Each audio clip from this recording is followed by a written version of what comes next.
ನಿನ್ನೆ ತಾನೇ ಒಂದು ಚುನಾವಣೆ ನಡೀತು. ಕೋಲಾರ ಜಿಲ್ಲೆಯಲ್ಲಿ ಸಹಕಾರಿ ಯೂನಿಯನ್ ಚುನಾವಣೆ ನಡೀತು. ಸರ್ಕಾರಿ ಯೂನಿಯನ್ ಚುನಾವಣೆಯಿಂದ 2 ಕ್ಯಾಂಡಿಡೇಟ್ ನಮ್ಮಲ್ಲಿ ನೆಲೆಸಿದ್ವಿ.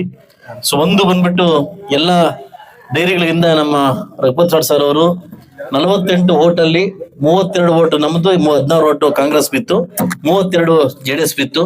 ಹಾಗೂ VSSN ಸೊಸೈಟಿದಲ್ಲಿ 12 ಸೊಸೈಟಿದಲ್ಲಿ 8 ಓಟು ನಮ್ಗೆ ಬಿತ್ತು, 4 ಓಟು ಕಾಂಗ್ರೆಸ್ ಬಿತ್ತು.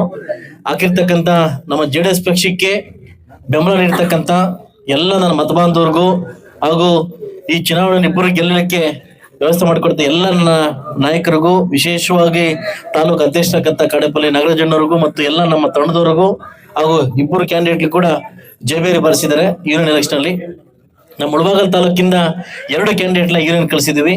ಆದಷ್ಟು ಬೇಗ ಯೂನಿಯನ್ ಅಧ್ಯಕ್ಷರಾಗಿ, ಕೋಲಾರ ಜಿಲ್ಲೆ ಯೂನಿಯನ್ ಅಧ್ಯಕ್ಷರಾಗಿ ರಘುಪತ್ ರೆಡ್ಡಿ ಅವರು ಆಗ್ತಾ ಇದಾರೆ. ಆ ಶುಭ ಸುದ್ದಿ ನಿಮಗೆ ಕೊಡ್ತೀವಿ. ಶುಭ ಸುದ್ದಿ ಕೊಡ್ತೀವಿ. ಖಂಡಿತ ಅವ್ರಿಗಿಲ್ಲ, ಇಷ್ಟ ಇಲ್ಲ, ಆದ್ರೂ ನಾವು ಶುಭ ಸುದ್ದಿ ಕೊಡ್ತೀವಿ. ಸೊ ಅದರಿಂದ ಏನು ಇಬ್ಬರನ್ನ ವ್ಯಕ್ತಿಗಳನ್ನ ಗೆಲ್ಲಿಸ್ಲಿಕ್ಕೆ ಓಟ್ ಹಾಕಿರ್ತಕ್ಕಂಥ ಪ್ರತಿಯೊಬ್ಬ ಓಟಸ್ಥರಿಗೂ ಮತಸ್ಥರಿಗೂ ಶಾಸಕರ ಕಡೆಯಿಂದ ನಿಮಗೆ ಕೃತಜ್ಞತೆ ಸಲ್ಲಿಸ್ತೀನಿ. Thank you.